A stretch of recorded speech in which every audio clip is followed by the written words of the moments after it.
Mediation. Assalamualaikum warahmatullahi wabarakatuh.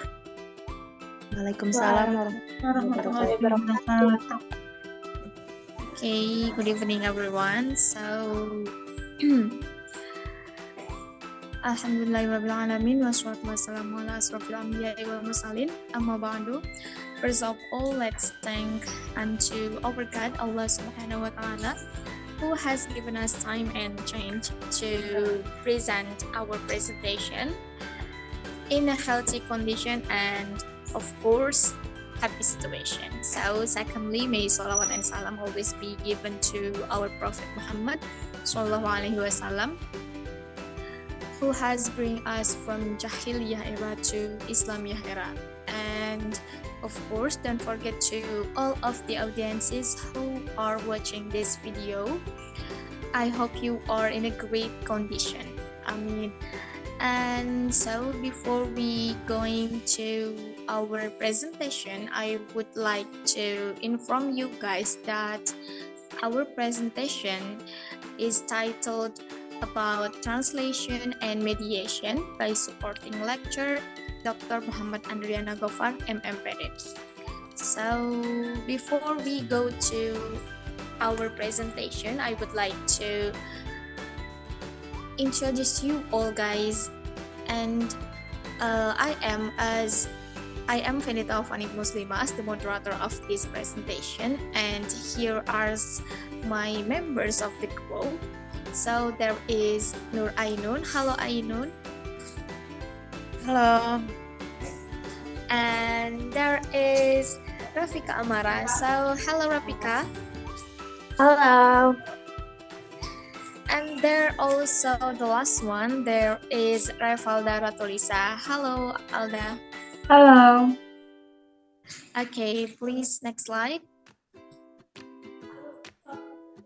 So here's are our materials. There is the translation of the process, meta model and translation, and then generalization and also deletion, and the last one is the distortion and adoption.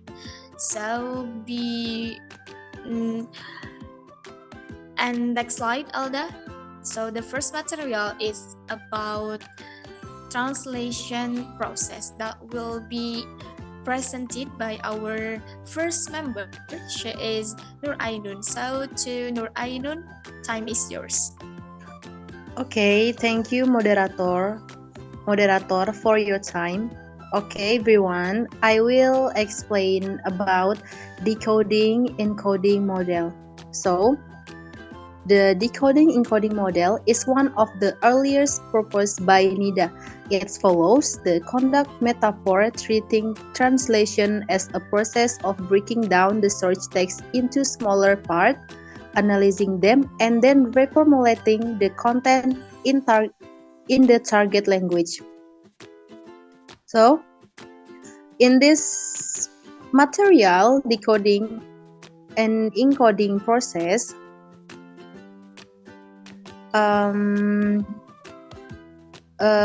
has process. So in this model, the translator systematically analyzes the source text, dissecting it into the component. So the emphasis is on understanding the structure, grammar, and vocabulary of the source language, and then reproducing the equivalent structure, grammar, and vocabulary in the target language. So, the result from the process is the translated text is seen as product of this analytical process, aiming to faithfully replicate the content source text in the target language. Okay, the next material is about the translation process. The text explore the evolving perspective in translation studies, particularly emphasizing the culture turn and the recognition of translation as a cross-culture event. Snell, Horby, and Bassett are not figures associated with this shift, which consider translation not only between language but also between culture. So, The concept of the producing is a comparable rather than equivalent text introduced acknowledging the norm of the difference between culture. So the text is discussed. Negotiation is in translation, where both search and target text have surface position, hidden interests, and needs. The translation role to discover this element and creatively satisfy the interests of both sides. The polysystem theory is introduced, highlighting hierarchical relation in literary system and how translation privileges certain properties and meanings.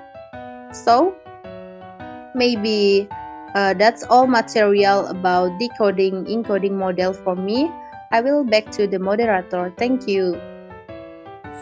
Okay, thank you very much to Nur Ainun who has presented about the materials very perfectly. So the second material is about the meta model and the translator. So there are some points of them. The first one is foundational principle, which means that in the text says that Walter Benjamin's 1923 principle asserts that effective translation involves capturing the intended effect or intention of the writer in the translated language. So, which means that when we translate, the main goal is to express what the writer intended in a way that mirrors the original impact or feelings. So the second one there is critic and acknowledgement. Despite criticism for writers' lack of consciousness about their intention, the text argues that intention, whether conscious or not, can be extracted from the text. The meta model is proposed as a valuable instrument for gaining insight into the structure or thought and speech, which means that people argue that writers often don't know what they mean. Still, the text says that we can figure it out. So the meta model can help us understand how people think and themselves. And then the third one, there is Nida's deep structure approach and Chom's Nida's deep structure approach. In this part, Nida is focusing on translating thought closely to the original is highlighting, emphasizing the departure from the linguistic correspondence between the languages. Which means that Nida believes in translating thought just like the original one, not worrying too much about the exact language that matches between the different cultures. It means that in this part, Nida really believe in the translating thought rather than getting to catch up in the finding exact matches between the words in different cultures. And then there is Chomsky's caution. In this part, Chomsky's caution warned that while some language structures are universal, it doesn't mean that you can swap words one-to-one between the languages. It means that Chomsky warned other people that while some language structures are universal, you cannot always replace words one-to-one between the languages. And then there is practical relevance of the Chomsky's deep structure. In this part, others argue that Chomsky's idea of deep structure or the core meaning can still be useful for translating messages effectively. And then there is meta model for the cross-cultural work. In this part, digging deeper help us to find the true meaning and understand the symbols of hidden meanings in what someone is saying. And the last one, there is practical application. In this part, it means that when we want to apply the meta model in action, we should think of the meta model like a helpful tool for language professional. It helps them to truly grasping what someone is saying, especially when dealing with different cultures. So in this part, going into the deep parts of the language help us understand precisely what someone is trying to say and decide if we need to add more details or explain things differently. So the whole idea is to use this concept when translating languages, ensuring a full understanding of the culture behind the words to convey the genuine message accurately. So, and then please next slide, and Alda.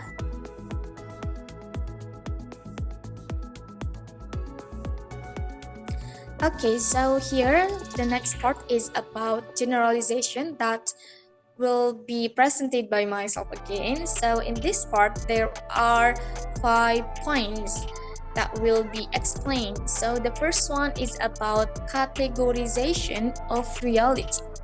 In this part, language categorizes reality under cultural influences. It means that forming anxiousness generalized categories. And the second one, there is translators' role.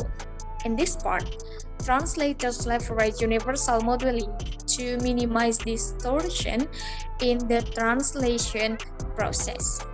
And then there is Baker's strategy. In this Baker's strategy, the book says that translation by a more general word is a strategy by Baker that demonstrates a universal approach effective for handling non-equivalence.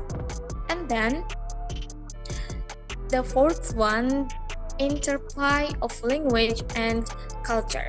In this part, the main focus is on the dynamic interaction of the language, culture, and universal modeling in the translation process. And the last one, there is precision strategies. And these precision strategies, which means that we should emphasis is placed on employing strategies that prioritize precision in conveying meaning during the translation. Maybe that's all from me. And next slide.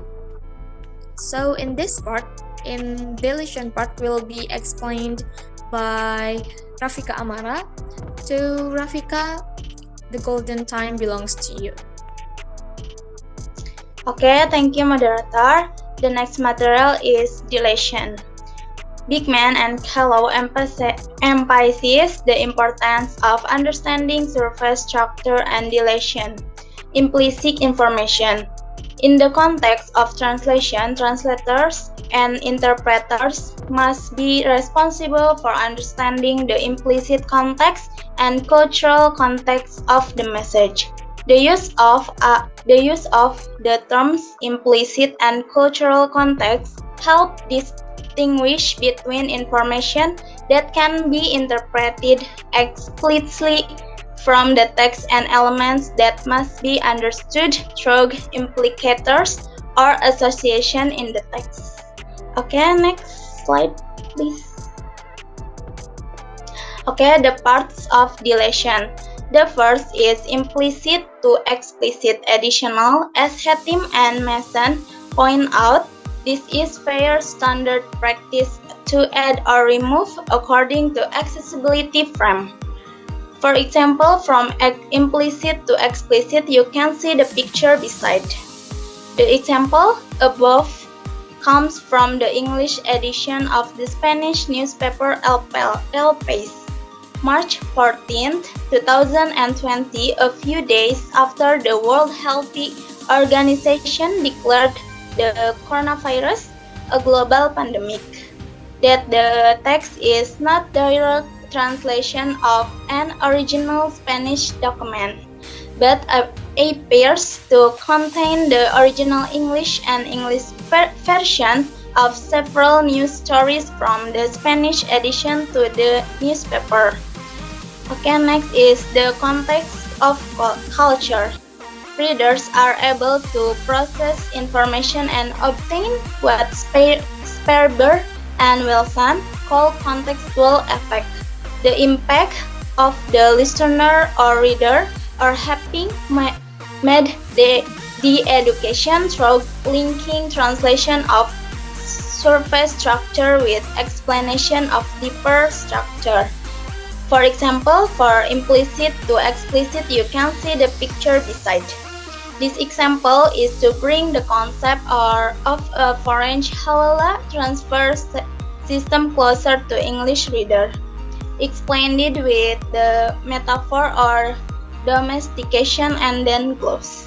Likewise, English translation of guidebooks about Venice also success in capturing the vision of the Venetian recalled through the addition of smiles and tropes of domestication.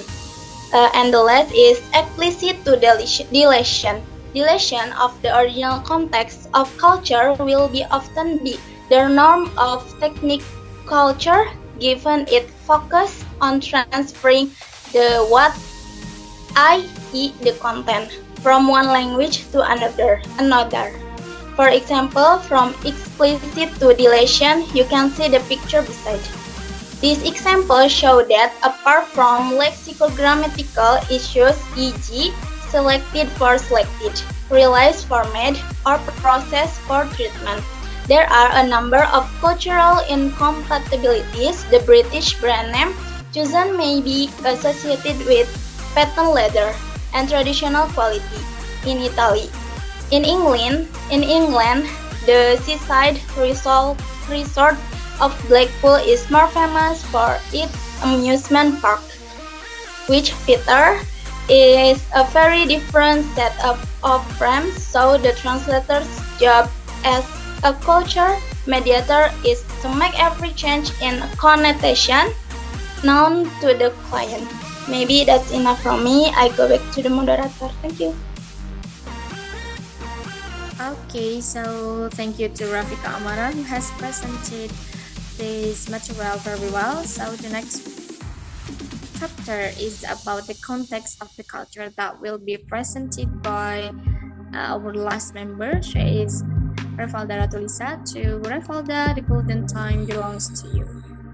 So, thank you for moderator. And now we discuss about distortion and adaptation. First is distortion. What is distortion? Distortion is a common error in translation and interpretation affecting accuracy and directing focus. It can be unconscious or conscious depending on context and intended audience. For example, one disturbance in communication occurs when a message is transmitted through multiple individuals, with each person adding or omitting details, leading to a significant difference in the final message. For a second example, in original sentence in English is kick the bucket, but in Indonesia means menendang ember. And distortion of meaning is meninggal dunia. Kick the bucket in English used to express one feelings. The harfiah menendang ember doesn't provide clear meaning and distortion. The speaker must provide a distorted version to match the intended expression, and distortion can occur due to cultural and idiomatic difference between target and search language, so translator must constantly research ways to provide accurate meaning while addressing linguistic and cultural difference. Okay, the second is adaptation. Adaptation is the process of modifying an entity to better suit its environment or circumstances, enabling it to adapt to new condition or environment. For example, translation of a children's book involves adjusting language and cultural difference to make it more accessible, but this can also lead to distortion and cultural misrepresentation if not done carefully.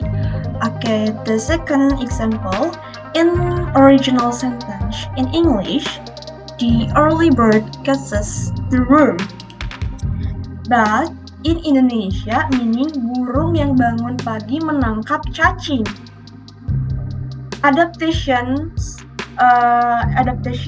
orang yang bangun lebih awal mendapatkan keuntungan. In the example, the translators not only provide a literal translation, but also made adaptation to convey the meaning in Indonesian culture. They adapt the saying "the early bird catches the worm" into a local saying "the ensure little funds." Adaptation in translation is essential to ensure the original message remains meaningful and understandable to the intended audience. Okay. Next is language can distort message through grammatical difference, which indicate theme, focus, and emphasis.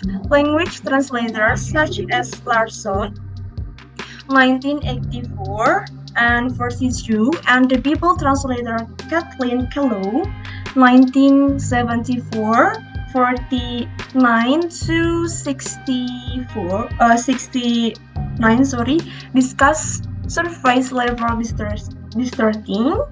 Using the term prominence, there are three main areas of difference highlight, which are: first is the grammatical and lexical signals indicating the main theme of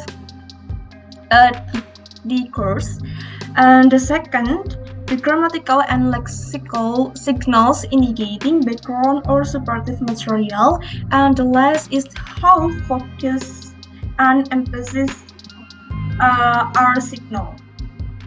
Okay, next, 3 is manipulation.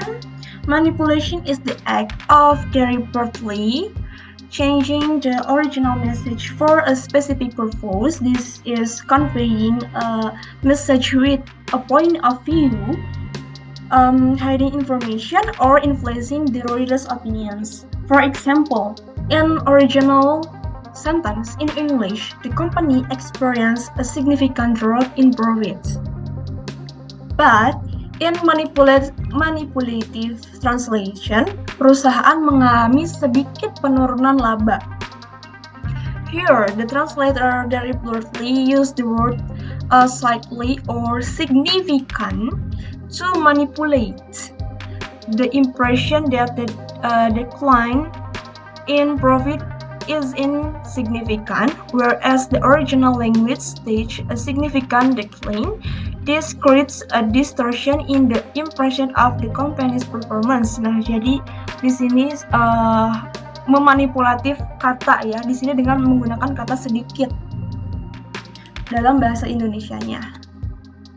Okay, next is this form of distortion is an example of manipulation. If we dominate this word, we must manipulate. Collins Online Dictionary, 2021. First is to handle or use, especially with some skill. Manipulation is the process of handling or using information, message, or situation with specific skill, but it includes skill or expertise in managing of using information wisely. And the second, to negotiate, control of influence something or someone cleverly, skillfully, or devisely. Manipulation can lead to more intense activities such as threatening or influencing someone with a strong or malicious behavior. This when we say that such form of distortion are example of manipulation.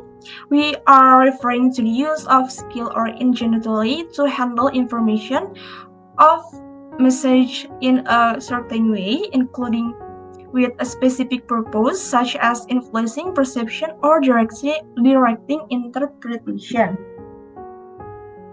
Okay, I think enough. I return it to moderator. Thank you. Okay, so thank you very much to Rafalda Ratulisa who have presented this material very perfectly. So the next one is about the question, and the question will be answered in WA group. So next slide, Andra. Alda, sorry. So the next one is about the conclusion. The material emphasizes that translation is a nuanced and dynamic process that goes beyond linguistic transfer, involving the cultural mediation, negotiation, and a deep understanding of both source and target cultures. Translators play a crucial role in facilitating effective communication while navigating the complexities of language, culture, and also the context. So, so next slide, Alda. Okay, so thank you very much to all my partners who have presented this material very perfectly. So we have come to our last agenda. Before I close this presentation, maybe those are from us. We do apologize if there was any single mistake that we did before. Thank you very much for watching this presentation. Don't forget to like, comment, and give suggestions. Very honest, that will be really help us a lot in developing our skills. So thank you very much. I'm Finito Fani Muslimah as the moderator. Wassalamualaikum warahmatullahi wabarakatuh. Bye.